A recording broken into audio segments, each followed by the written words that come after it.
The landmine squats are a great variation to the back squats, where the main difference is the weight being distributed in the front versus the back. There are two ways that you can hold the weight for this exercise, where you can hold the barbell up in a goblet position or where your arms are fully extended. How you choose to hold the barbell is based on your personal preference. Once you bring the barbell into position, focus on bracing your abdominal wall by taking a deep breath, and then you want to simultaneously flex your hips as well as your knees until you come down to the appropriate squat depth position. Your minimum squat depth should be where your hips are in line with your knees, where they are parallel to the floor. If your lower back starts to round or if your heels start to come off the floor, be sure to come as low before either of those two things occur. If you aren't able to hit depth, then this is likely due to a mobility issue, and the mobility issue should be prioritized. But make this a priority to work up to a full range of motion in time. Don't force it if it is not there.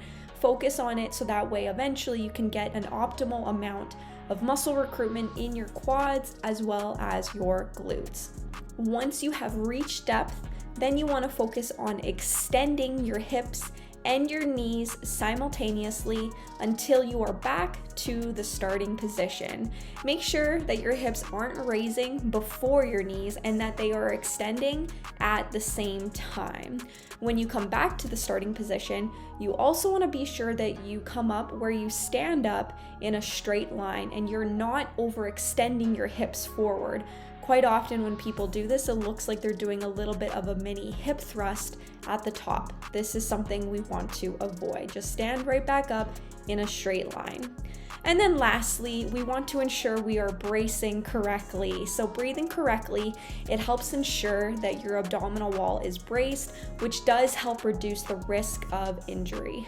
Quite often, I do recommend for compound movements such as this, the Valsalva maneuver breathing technique.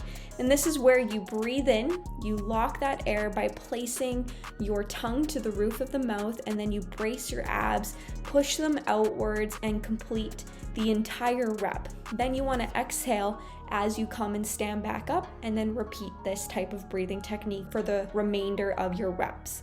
This will help ensure that your core is stable and your spine is neutral throughout the entire lift. The only time you shouldn't be performing this breathing technique, the Valsalva maneuver, is if you have high blood pressure or if you are pregnant. In those situations, all you want to simply do is focus on breathing in as you squat down and breathing out as you stand back up, not focusing on trying to lock the air at all. And that is the landmine squat.